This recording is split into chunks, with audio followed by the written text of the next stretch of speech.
Hello everyone, good morning. Welcome back to YouTube channel GK GS with Ankita. ठीक है, और आपको पता है ये क्लास किसके लिए है? तो S-set paper 1 and 2 and BPSC TRE 3.0 के लिए ये क्लास है। और हमने पूरा यूथ कंपटीशन की बुक घटना चक्र की समसामयिकी मिक्स क्वेश्चन को पूरा सॉल्व किया है।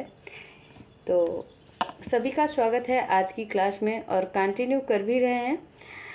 शिक्षण कला एवं दक्षता की भी क्लास इसी चैनल पर होती है फ्रेंड, प्लेलिस्ट अलग से बनी हुई है।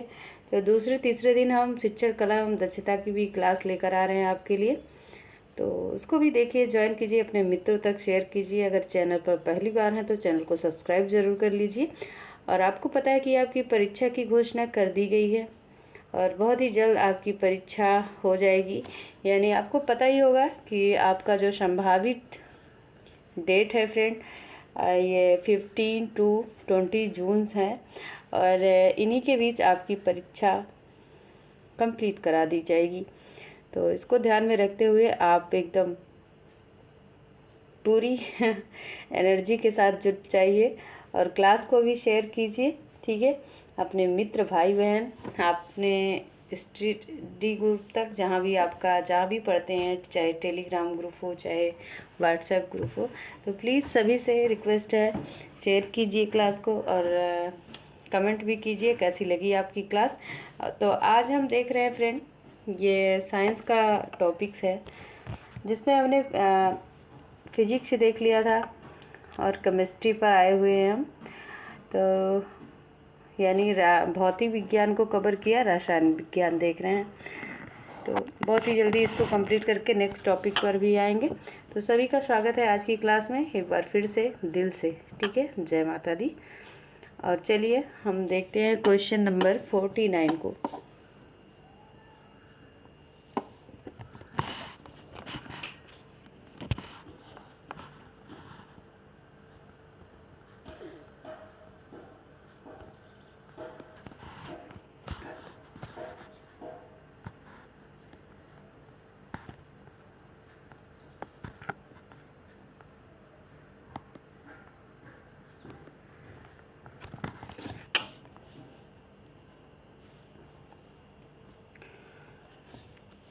तो फ्रेंड्स, सूची दी गई है, दूसरी सूची से सम्मिलित करना है आपको। एक तरफ पदार्थ है, दूसरी तरफ उसका उपयोग क्या है आपको बताना है। तो एस्पार्टेम ये संश्लेषित रबर, फ्यान प्रतिहिस्टेमिन, नियोप्रीन कृत्रिम मधुरक और बेनाड्रिल प्रतिशीतक। तो बताइए क्या है। तो फ्रेंड एस्पार्टेम, ठीक है, एस्पार्टेम इसका उपयोग किस लिए होता है? ये एक कृत्रिम और मधुरक है। तो ए का हो जाएगा 3। ठीक है, फेयान का क्या होगा? फेयान क्या है फ्रेंड? प्रशीतक है। और नियोप्रीन क्या है? तो ये एक संश्लेषित रबर है फ्रेंड। तो 2 का 4 और 3 का 1। ठीक है, और बेनाड्रिल क्या होता है? आप लोगों ने बहुत इस्तेमाल किया होगा बेनाड्रिल का। तो ये प्रतिहिस्टेमिन है। ठीक है, ऑप्शन 2। तो 3, 4, 2 ऑप्शन सी में है, और option C is right answer. एक बार हम नीचे दिखा देते हैं आपको जी।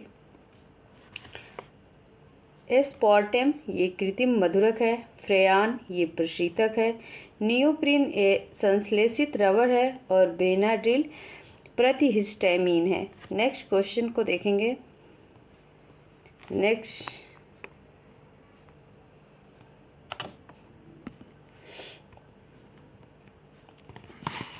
निम्नलिखित में से किसी की मात्रा अम्ल वर्षा में सबसे अधिक होती है?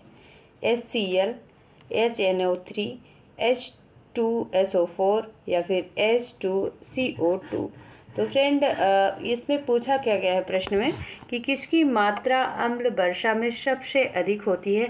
तो आपको पता है सोडियम क्लोराइड की होती है। ठीक है, तो यहाँ पे है friend H2SO4, option C right answer. और मतलब सल्फ्यूरिक अम्ल और नाइट्रिक अम्ल। आइए देखते हैं। देखिए, तो वातावरणीय प्रदूषक औद्योगिक निश्चितों एवं प्रकृति में होने वाली विभिन्न क्रियाओं के फलस्वरूप उत्पन्न सल्फर डाइऑक्साइड, नाइट्रस ऑक्साइड गैसों में गैसें वायुमंडल में पहुंचकर ऑक्सीजन में बादल के जल के साथ रासायनिक अपक्रिया कर क्रमशः सल्फ्यूरिक अम्ल, ठीक है, H2SO4 सल्फ्यूरिक अम्ल, हमने क्या बताया था, सोडियम क्लोराइड नहीं होगा, तो सल्फ्यूरिक अम्ल और नाइट्रिक अम्ल HNO3 बनाकर पृथ्वी पर गिरती हैं और इसे अम्ल वर्षा या अम्लीय वर्षा या एसिड रेन कहते हैं। अम्ल वर्षा में सामान्यतः सल्फ्यूरिक अम्ल H2SO4 मात्रा सर्वाधिक है। मतलब कितनी मात्रा होती है इसकी, तो ये 70% होती है। ध्यान रखेंगे आप, आगे देखेंगे। तो वातावरण में सर्वाधिक किस अम्ल वर्षा की मात्रा अधिक होती है, तो सल्फ्यूरिक एसिड, ठीक है। कितनी होती है, 70% होती है। नेक्स्ट देखेंगे, अम्ल वर्षा होती है कारखानों से, पेट्रोलों से, कोयला जलाने से या फिर लकड़ी से। तो अम्ल वर्षा क्या इन सब से होती है? आइए देखते हैं आंसर। तो फ्रेंड, अम्ल वर्षा का मुख्य कारण क्या होता है? अम्ल वर्षा का मुख्य कारण है सल्फर डाइऑक्साइड, मतलब SO2 एवं नाइट्रोजन के ऑक्साइड के उत्सर्जन से होने वाली वर्षा। और इन प्रदूषकों का उत्सर्जन कारखानों से है, पेट्रोल से है, ऊर्जा उत्पादन संयंत्र कोयला जलाने से भी है। अतः इस प्रश्न के लिए एक से अधिक विकल्प सही है। तो आपने देखा कि एक तो जो उत्सर्जन मतलब कारखानों के धुएं वगैरह निकलते हैं, उत्सर्जित होते हैं वेस्ट, तो उनसे भी ऐसा होता है। पेट्रोल और ऊर्जा उत्पादन कोयला जलाने से भी होता है। तो फिर एक से अधिक विकल्प सही है इस प्रश्न में। मैं प्रश्न आपको फिर से दिखाती हूँ, क्या प्रश्न था।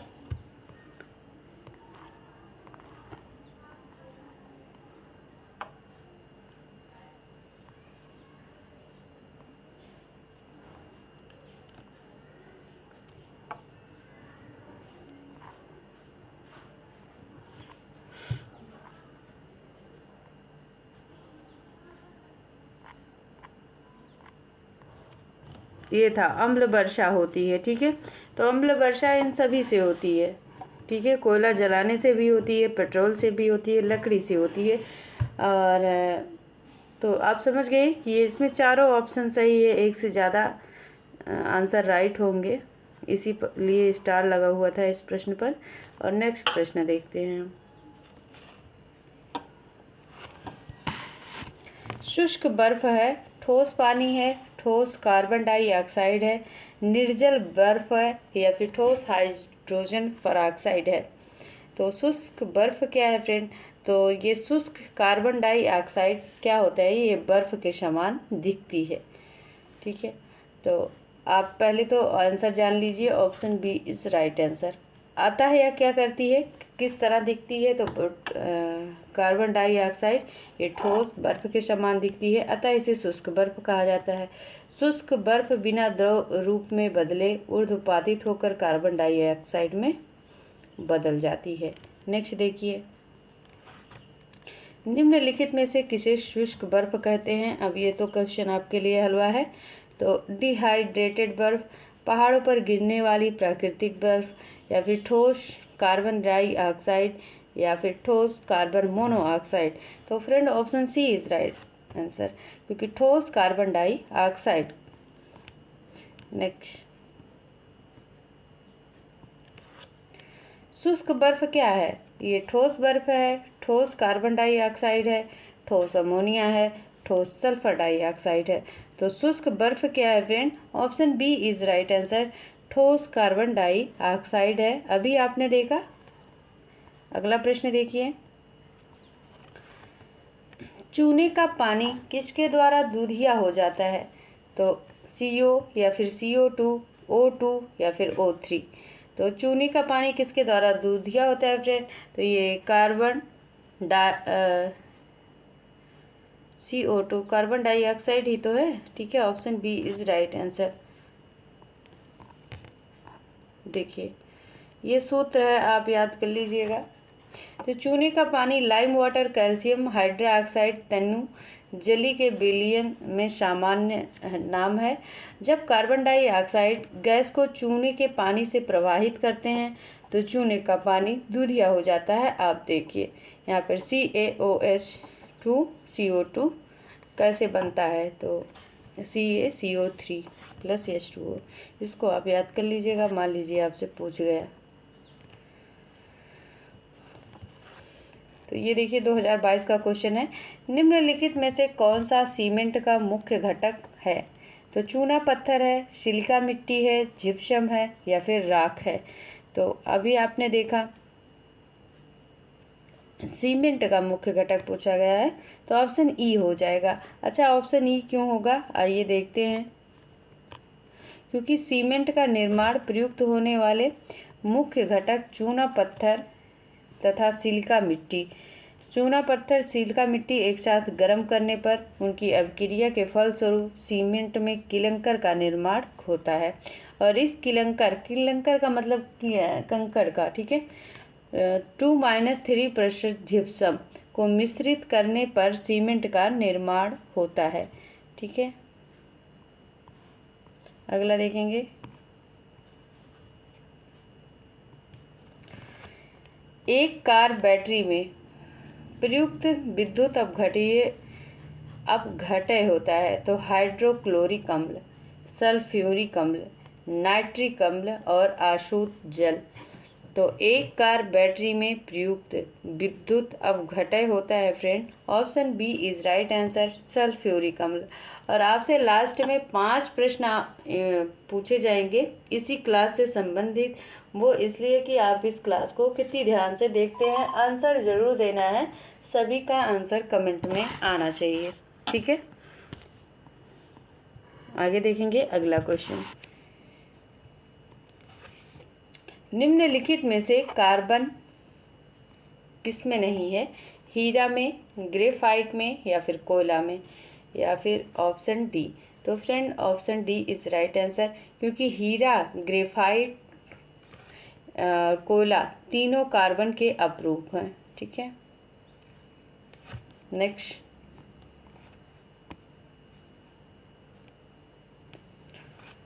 निम्न में से सबसे सख्त हार्ड कौन है? हीरा, ग्लास, क्वार्ट्ज या फिर प्लेटिनियम। तो option A is right answer, ठीक है। और हमने कल की क्लास में देखा था सबसे कीमती धातु कौन सी है, तो सबसे कीमती धातु फ्रेंड हमने देखा था कल प्लेटिनियम, ठीक है। आगे देखेंगे,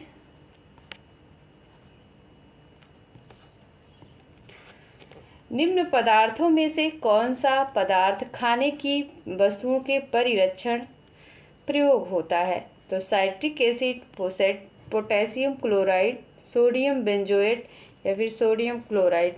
तो friend option C is right answer, sodium benzoate.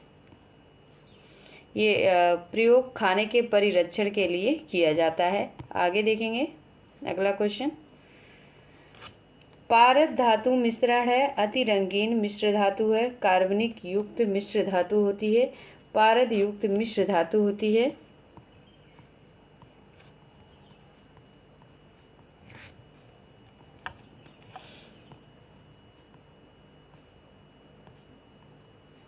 या फिर अपघर्षण के लिए अति प्रतिरोधक क्षमतावादी मिश्र धातु है। तो ऑप्शन सी का तो कोई मतलब नहीं, ठीक है।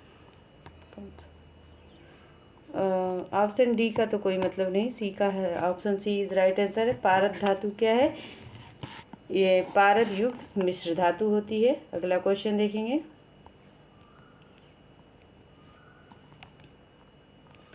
और ये बहुत ही अच्छा क्वेश्चन है, ठीक है। खाना बनाने में प्रयोग की जाने वाली गैस मुख्यतः है carbon dioxide, carbon monoxide, methane, nitrogen oxide gas का मिश्रण। तो option C is right answer, methane है। खाना बनाने में प्रयोग की जाने वाली गैस मुख्यतः क्या है? मीथेन है। आगे देखेंगे अगला क्वेश्चन। निम्न धातुओं में से कौन सामान्य ताप पर द्रव है? तो शीशा है, पारा है, निकिल है या फिर टिन है? तो friend option B is right answer, पारा है, ये ताप पर द्रव है। ठीक है, और पारा सामान्यतः ताप द्रव पर होता है। इसका प्रयोग थर्मामीटर में ताप मापने के लिए किया जाता है, टेम्परेचर के लिए किया जाता है। सभी लगभग उपयोग कर चुके होंगे इसका। ठीक है, आगे देखेंगे। ठोस कपूर से कपूर वाष्प बनाने की प्रक्रिया को कहते हैं वाष्पीकरण, हिमीकरण, पिघलना, ऊर्ध्वपातन। तो ठोस कपूर से कपूर वाष्प बनाने की प्रक्रिया को क्या कहते हैं फ्रेंड? ऊर्ध्वपातन कहते हैं, सबलाइमेशन कहते हैं। ठीक है, नेक्स्ट। पीतल के बर्तनों को कलई करते समय गर्म बर्तन की सफाई के लिए प्रयोग किए जाने वाले अमोनिया क्लोराइड चूर्ण से निकलने वाला धुआं, अमोनिया का, कार्बन मोनोऑक्साइड का, क्लोरिक एसिड हाइड्रोजन का, अमोनिया हाइड्रोक्लोरिक एसिड का। तो option D is right answer, ammonia और हाइड्रोक्लोरिक एसिड का। ठीक है, पीतल के बर्तनों में जो कलई किया जाता है, ठीक है, तो गर्म बर्तन की सफाई के लिए प्रयोग किया जाता है। और किसका उपयोग किया जाता है? तो अमोनिया क्लोराइड चूर्ण का तो किया ही जाता है। तो इससे निकलने वाला जो धुआं होता है, पूछा गया क्या कहलाता है फ्रेंड? तो अमोनिया हाइड्रोक्लोरिक एसिड कहलाता है। ठीक है, नेक्स्ट। आपने देखा होगा कि घर में जो कुछ पुराने बर्तन रहते हैं उसको आप दुकान पर ले जाके कलई करवाते हैं, मतलब नया करवा लेते हैं। तो वही पूछा गया कि उससे निकलने वाला जो चूर्ण है या धुआं है क्या कहलाता है?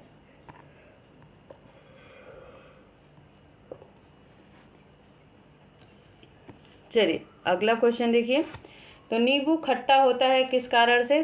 बहरहाल बहुत इजी प्रश्न है, लेकिन हमें चारों ऑप्शन जरूर देखना है। तो हाइड्रोक्लोरिक अम्ल के कारण, एसिटिक अम्ल के कारण, टार्ट्रिक अम्ल के कारण, या फिर नेक्स्ट ऑप्शन देखेंगे कौन सा है, या फिर साइट्रिक अम्ल के कारण। तो फ्रेंड नींबू किस लिए खट्टा होता है? खट्टापन का कारण क्या है इसका? एसिटिक अम्ल। नींबू में कौन, सॉरी साइट्रिक अम्ल, ठीक है, एसिटिक नहीं, एसिटिक तो सिरके में पाया जाता है। तो साइट्रिक अम्ल के कारण। ठीक है, आगे देखेंगे। वाहनों से निकलने वाली गैस कौन सी है? कार्बन डाइऑक्साइड है, कार्बन मोनोऑक्साइड है, मार्स गैस है या फिर नाइट्रोजन ऑक्साइड है? तो इसमें से कोई ऑप्शन क्यों सही नहीं है? क्योंकि वाहनों से मुख्यतः carbon dioxide, carbon di monoxide, nitrogen oxide, sulphur dioxide, hydrogen उत्सर्जित होते हैं। अतः एक से ज़्यादा विकल्प इसमें सही हैं। नेक्स्ट।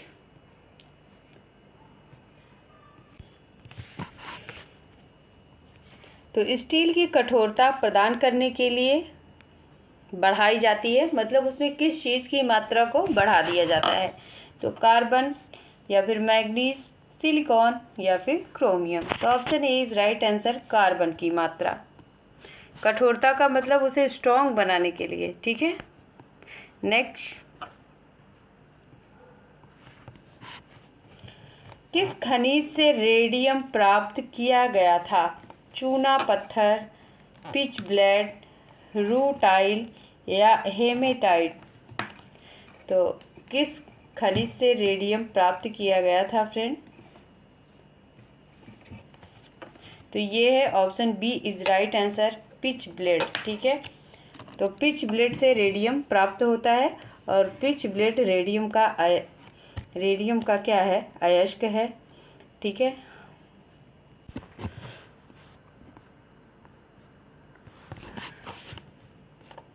नेक्स्ट क्वेश्चन है। तैरने के तालाब में तैरने से मनुष्य की त्वचा जल जाती है। अवरक्त किरणों के कारण, क्लोरीन के कारण, उष्मा के कारण या फिर पराबैंगनी किरण के कारण। तो option B is right answer, chlorine के कारण। ठीक है, option B is right answer. और क्योंकि तालाब में शुद्धता के लिए इसका प्रयोग किया जाता है, इसको डाल दिया जाता है ना, क्लोरीन की गोली भी कभी डाल दिया जाता है पानी की शुद्धता के लिए। नेक्स्ट देखेंगे, तो हाइड्रोजन को जलाने से क्या बनेगा? ऑक्सीजन, राख,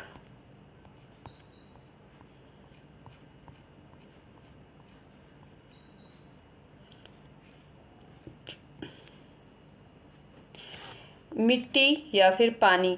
तो फ्रेंड, हाइड्रोजन को जलाने के लिए क्या बनेगा? Option D is right answer. ठीक है, पानी बनेगा। नेक्स्ट देखेंगे, सोने को घोला जा सकता है सल्फ्यूरिक एसिड में, नाइट्रिक एसिड में, सल्फ्यूरिक नाइट्रिक एसिडों के मिश्रण में या फिर हाइड्रोक्लोरिक एसिड में। तो फ्रेंड, सोने को एक्वा रेजिया में घोला जाता है, एक्वा रेजिया। ठीक है, अब ये तो सुनार ही जानते होंगे। तो एक्वा रेजिया ये सांद्र नाइट्रिक और हाइड्रोक्लोरिक अम्ल को आयतन की दृष्टि से 1:3 का मिश्रण होता है, अतः इस प्रश्न का कोई भी विकल्प सही नहीं है। ठीक है, तो आप जानते हैं सोने को किस में घोला जाता है? याद रखेंगे, एक्वा रेजिया में। ठीक है, एक्वा रेजिया क्या होता है? I don't know. आगे देखेंगे, हाइड्रोफ्लोरिक एसिड कांच की बोतल में नहीं रखा जाता है क्योंकि यह अवक्रिया करता है दृश्य प्रकाश से, कांच की सोडियम डाइऑक्साइड से या कांच का एल्युमिनियम ऑक्साइड से, कांच की सिलिकॉन ऑक्साइड से। तो option D is right answer, कांच की सिलिकॉन डाइऑक्साइड से हाइड्रोक्लोरिक एसिड कांच की बोतल में नहीं रखा जाता है। नेक्स्ट, वायु में थोड़ी देर रखने पर किसी धातु के ऊपर हरे रंग के बेसिक कार्बोनेट की परत जम जाती है, वह धातु है तांबा, चांदी, निकेल या फिर जस्ता। तो वायु में थोड़ी देर रखने पर किसी धातु के ऊपर जो हरे रंग की बेसिक कार्बोनेट परत जम जाती है, वह धातु किसकी बनी होती है? तांबा की। Option A is right answer. विस्फोटक नाइट्रोग्लिसरीन है, एक नमक है, नाइट्रो हाइड्रोकार्बन है, सम्मिश्रण हाइड्रोकार्बन है या एस्टर है। तो फ्रेंड, विस्फोटक नाइट्रोग्लिसरीन एक क्या है? ये एस्टर है। Option D is right answer. Next,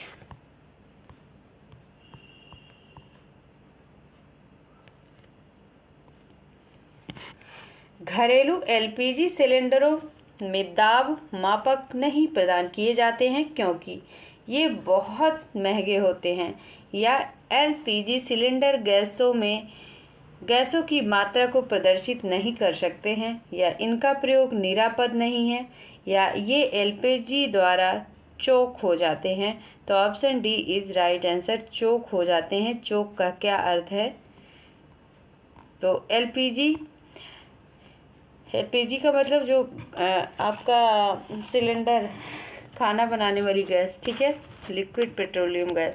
तो एलपीजी में अत्यधिक दाब पर संपीड़ित कर गैस का वो द्रवीकृत किया जाता है। इसका मापक लगाने से दाब मापक के चोक हो जाने की संभावना होती है, अतः दाब मापक नहीं लगाया जाता। अब चोक क्या है मुझे नहीं पता, क्योंकि मैं साइंस नहीं पढ़ाती। ठीक है, तो लेकिन ये आपका पूरा बुक सॉल्व करा रही हूँ, तो इसमें हर तरह के प्रश्न देखने को मिलेंगे। ठीक है, अगर आपको पता है तो आप ज़रूर से ज़रूर कमेंट कीजिए, मुझे भी पता चल जाएगा।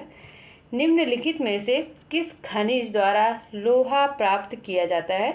तो चूने का पत्थर, पिच ब्लेड, मोनोजाइट या फिर हेमेटाइट। तो option D is right answer, haematite अयस्क से लोहे की प्राप्ति की जाती है। नेक्स्ट, विरंजक चूर्ण के लिए कौन सा कथन असत्य है?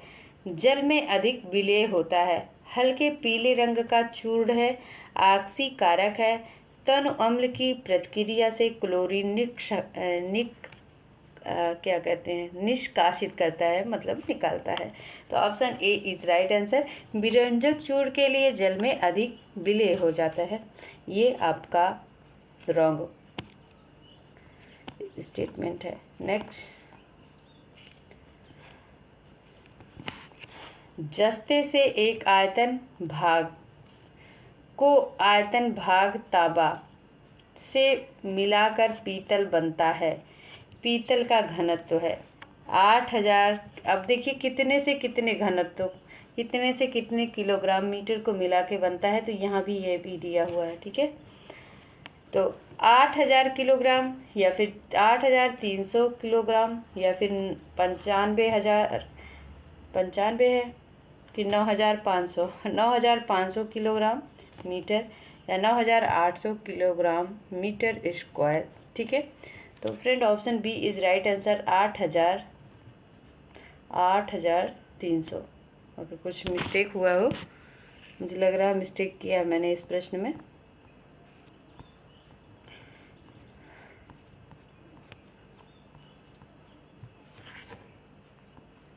अगला देखिए, अगला क्वेश्चन,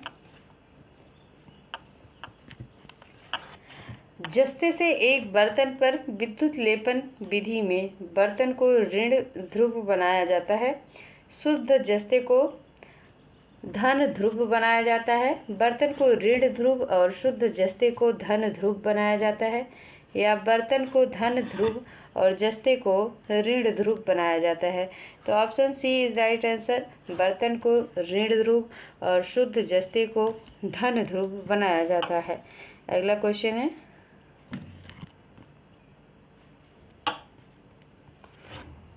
स्टेनलेस स्टील एक मिश्र धातु है, लोहे और निकल की, लोहे और क्रोमियम की, लोहे और क्रोमियम की, लोहे और जस्ते की, या उपर्युक्त में से एक से अधिक। तो एक से अधिक ऑप्शन सही होगा, क्योंकि स्टेनलेस या स्टेनलेस का मतलब धब्बा रहे, जो स्टील के बर्तनों में लग जाता है धब्बा, ठीक है। अगर तो फ्रेंड उसमें आयरन, क्रोमियम, मैग्नीज, कार्बन, आप देख सकते हैं कौन सा कितने प्रतिशत है। तो इसमें सिलिकॉन नहीं मिलाया जाता है, जबकि अल्प मात्रा में निकेल 0.8% मिलाया जाता है। तो प्रश्न क्या पूछा है, ठीक है। तो लोहे, निकेल, क्रोमियम, तांबे, क्रोमियम, लोहे, जस्ते, तो सही तो है सारा, ठीक है।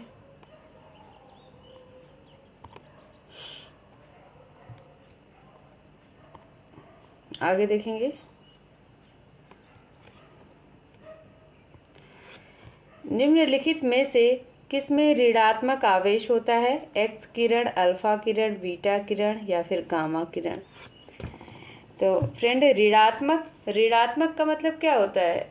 ऋण का मतलब क्या होता है? घटता हुआ, ठीक है।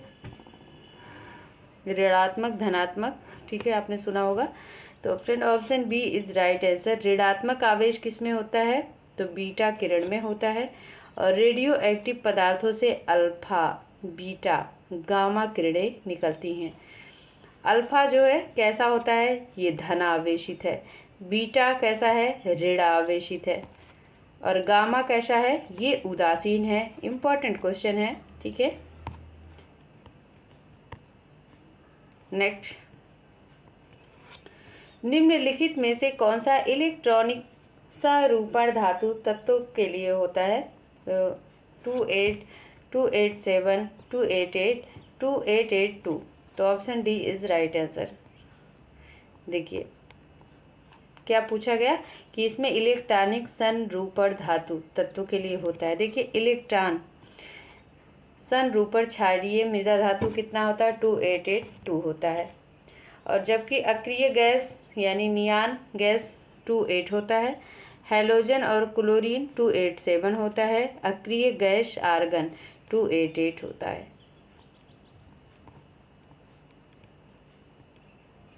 नेक्स्ट देखेंगे, तो CO समूह का आबद्ध क्रम क्या है? 1 है, 2.5 है, 3.5 है या फिर 3 है। तो CO समूह का आबद्ध क्रम क्या है friend? Option D is right answer, 3 है।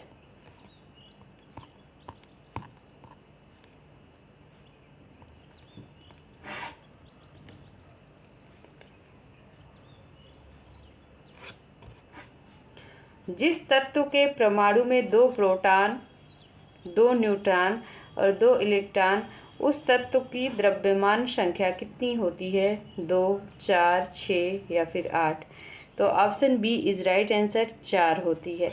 मतलब 2 प्रोटॉन होंगे, 2 न्यूट्रॉन होंगे, इलेक्ट्रॉन होंगे, तो द्रव्यमान की संख्या कितनी हो जाएगी? अगर भाई 2-2 हो रहे हैं तो ऐसे भी आप, ठीक है, 2 + 2 कर लीजिए तो 4 हो जाएंगे। आगे देखेंगे, सल्फर हेक्साफ्लोराइड अणु का आकार कौन सा है? त्रिभुजाकार, पिरामिड, अष्टफलकीय, समतलीय या चतुष्फलकीय? तो सल्फर हेक्साफ्लोराइड अणु आकार कौन सा है फ्रेंड? तो option B is right answer, अष्टफलकीय है। नेक्स्ट, एक तत्व X की ब्राहतम का मतलब बाहरी कक्षा में 4 इलेक्ट्रॉन है। हाइड्रोजन के साथ इसके यौगिक का कौन सा सूत्र होगा? तो X4H, X4H4, XH3 या फिर XH4? तो option D is right answer, XH4। Next, अच्छा मज़ा नहीं आ रहा पढ़ने में तो क्या करोगे? अब ये सिलेबस में है, ठीक है, जिसका सब्जेक्ट है तो उसको मज़ा आ रहा होगा, जिसको नॉलेज है इसके बारे में, है ना? कोई बात नहीं, आप कंप्लीट कर लीजिए। अगर आप पढ़े रहेंगे तो कुछ तो ऐसा इंडिकेट करेगा आपका दिमाग परीक्षा में, ठीक है। तो बेंजीन सिग्मा पाई बंध की संख्या होती है तो 3336 या फिर 123 तो option C is right answer, 123 होती है।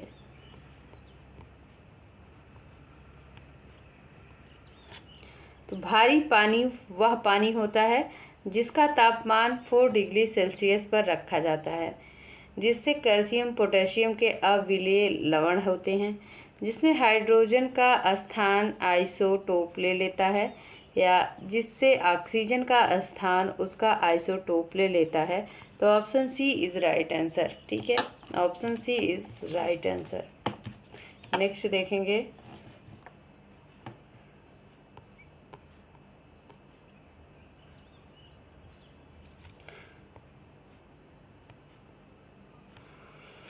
किसी परमाणु नाभिक आइसोटोप वह नाभिक है जिसमें न्यूट्रॉनों की संख्या वही होती है परंतु प्रोटॉनों की संख्या भिन्न होती है। प्रोटॉनों की संख्या वही होती है परंतु न्यूट्रॉनों की संख्या भिन्न होती है। प्रोटॉनों और न्यूट्रॉनों दोनों की संख्या वही होती है परंतु इलेक्ट्रॉनों की संख्या भिन्न होती है। तो friend option B is right answer, प्रोटॉनों की संख्या वही होती है लेकिन न्यूट्रॉन अलग होते हैं। नेक्स्ट देखिए, दूध उदाहरण है एक विलयन का, कोलायड विलयन का या इमल्सन का, तो या फिर वायु विलयन का। तो फ्रेंड बी और सी दोनों राइट आंसर होगा। एक तो कोलायड विलयन का भी होता है और इमल्सन जैसा पदार्थ निकलता है, ठीक है, दूध से। आगे देखेंगे, अल्कोहलिक खमीर का आखिरी उत्पाद क्या है? तो पाइरुविक एसिड है, एसिटेल्डिहाइड,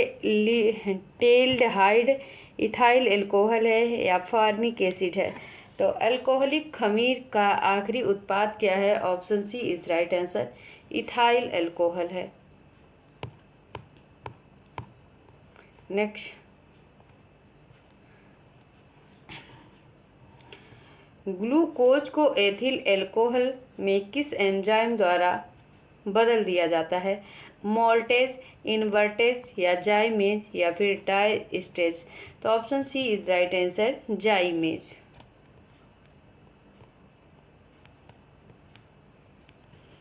नेक्स्ट, शक्कर के किण्वन से क्या बनता है? Ethyl alcohol, methyl alcohol, acetic acid या फिर क्लोरोफिल। तो फ्रेंड, शक्कर के किण्वन से क्या बनता है? Ethyl alcohol. याद रखेंगे, शक्कर के किण्वन से इथाइल एल्कोहल। नेक्स्ट, ग्लूकोज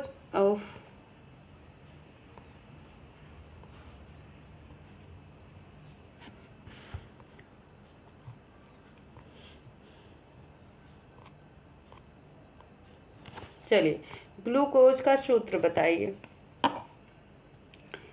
तो आंसर ही देख लीजिए आप, C6H12O6, C6H12O6, ठीक है, ग्लूकोज का सूत्र है। 2016 का क्वेश्चन है। नेक्स्ट देखिए, यूरिया में उपस्थित होने वाले तत्व हैं CHO, CNO, CHN या CHNO। तो option D is right answer, CHNO। और यूरिया क्या है? ये एक कार्बनिक यौगिक है जिसका रासायनिक सूत्र CONH2 होता है। यूरिया में लगभग 46 से 67% नाइट्रोजन एमाइड के रूप में उपस्थित होता है। कार्बनिक रसायन के क्षेत्र में इसे कार्बामाइड कहा जाता है। नेक्स्ट देखिए, अपमार्जक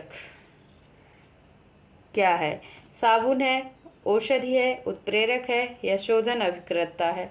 तो ये शोधन अभिकर्ता है। Option D is right answer.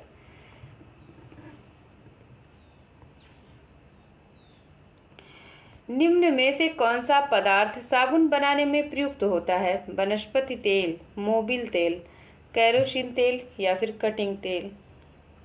वनस्पति तेल आपके घरों में यूज किया जाता है खाना वाना बनाने में, और मोबिल ऑयल ये तो गाड़ी वाड़ी में यूज़ किया जाता है। केरोसिन आप जानते हैं। और कटिंग तेल क्या होता है? कटिंग तेल किसको कहते हैं?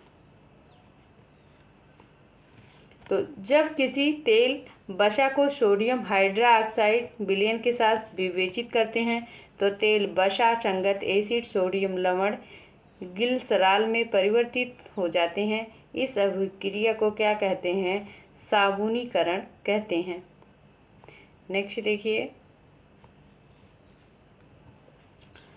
पीतल में कौन कौन सी धातुएं हैं? तांबा, निकल, निकेल, जस्ता, मैग्नीशियम, जस्ता, तांबा, जस्ता। तो फ्रेंड, पीतल में तांबा और जस्ता, ठीक है, कॉपर एंड जिंक धातुएं, कॉपर प्लस जिंक बराबर पीतल, तांबा, ठीक है। आप याद कर लेंगे क्योंकि पूछा जाता है क्वेश्चन। नेक्स्ट देखिए, ये सीटेट में भी पूछा गया था। तीसरे और चौथे समूह के ऑक्साइड का सामान्य गुणधर्म क्या है? तो बेसिक, एसिडिक है, बेसिक और एसिडिक है।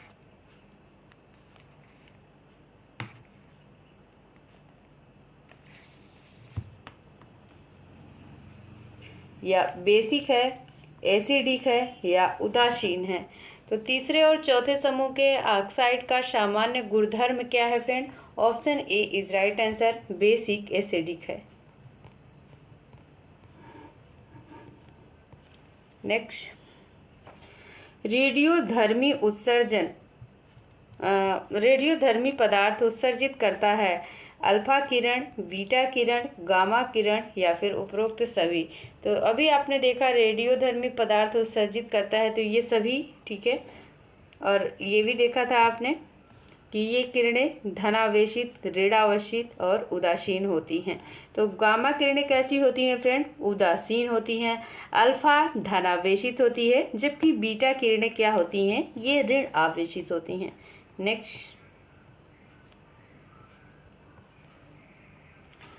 हवा में जिस गैस की मात्रा सबसे अधिक है वह है hydrogen, carbon dioxide, oxygen, nitrogen. तो हवा में आपको पता ही है किस गैस की मात्रा अधिक है? सबसे ज़्यादा नाइट्रोजन की मात्रा होती है, 78.09% होती है, जो सभी गैसों से ज़्यादा है। इसके बाद 21% ऑक्सीजन होता है। ठीक है, तो आप देख सकते हैं। खैर यहाँ भी आप देख लेंगे अभी। तो वायु एक है, यौगिक है, तत्व है, मिश्रण है, विद्युत अपघटक है। तो फ्रेंड वायु क्या है? विद्युत अपघटक है। और वायु कई गैसों का मिश्रण है। इनमें नाइट्रोजन कितना होता है? 78%। ऑक्सीजन मतलब 21%। और आर्गन, ठीक है, तो 0.93%। और कार्बन डाइऑक्साइड सबसे कम होता है, ठीक है। तथा शेष में हाइड्रोजन, हीलियम, नियान, क्रिप्टॉन और जिनान पाया जाता है। अगला क्वेश्चन देखिए। मच्छर भगाने वाली दवाओं में सक्रिय रसायन एलीथ्रीन, एट्रोपिन या 2-आइसोप्रोपाक्सिन, फिनाइल, बेंजीन, हेक्साफ्लोरिन। तो फ्रेंड एलीथ्रीन नामक यौगिक मच्छर को भगाने वाली दवाओं में सक्रिय रसायन है, ठीक है। एलीथ्रीन, option A is correct answer. Next, अब बताइए जल की कठोरता के क्या कारण है? कैल्शियम कार्बोनेट या फिर कैल्शियम, मैग्नीशियम क्लोराइड, सल्फेट या सोडियम तथा पोटेशियम क्लोराइड, सल्फेट। उपरोक्त में से कोई नहीं, तो ऑप्शन बी राइट होगा, क्योंकि पानी की कठोरता जो है ना, तो कठोर पानी वह है तो जो अपमार्जक साबुन बनाने के लिए या लगाने पर झाग सहजता से उत्पन्न नहीं करता।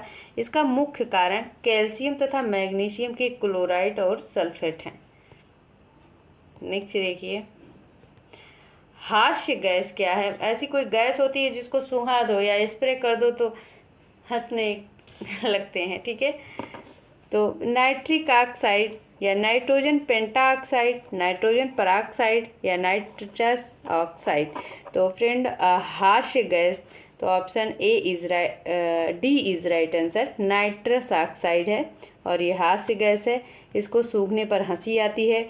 डॉक्टर इसका प्रयोग एनेस्थीसिया के रूप में प्रयुक्त करते हैं। नेक्स्ट, निम्नलिखित में से किसे हंसने वाली गैस कहा जाता है? Nitric oxide, nitrous oxide, nitrogen pentoxide, nitrogen या उपर्युक्त में से कोई नहीं या फिर एक से अधिक। तो option B is right answer, nitrous oxide. Next, बहुत अच्छा क्वेश्चन है, ठीक है। देखिए, त्वचा कैंसर ये सुमेलित करना है, कूट नीचे दिया गया है। तो त्वचा कैंसर क्लोरोफ्लोरोकार्बन, ध्वनि प्रदूषण, पराबैंगनी प्रकाश या वैश्विक तापन डेसिबल या ओजोन छिद्र या कार्बन डाइऑक्साइड। तो बताइए।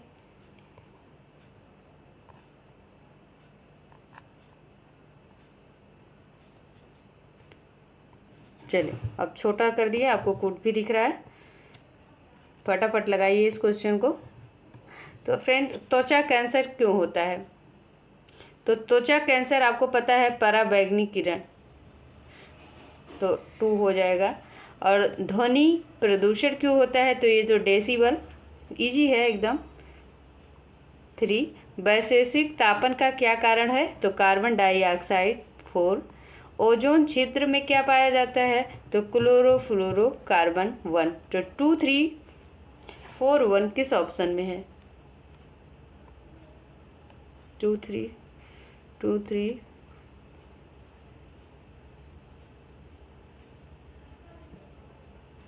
2, 3, 4, 1, ऑप्शन बी, ठीक है। Option B is right answer. Next देखेंगे, आप नीचे भी देख सकते हैं, स्क्रीनशॉट लेना चाहें तो ले सकते हैं। त्वचा कैंसर क्यों होता है? पराबैंगनी प्रकाश के कारण, ध्वनि प्रदूषण डेसिबल, वैश्विक तापन कार्बन डाइऑक्साइड, ओजोन छिद्र क्लोरोफ्लोरोकार्बन। नेक्स्ट, इसके बाद जीव विज्ञान है फ्रेंड, तो हम सोच रहे हैं इसको कल शुरू करते हैं, ठीक है।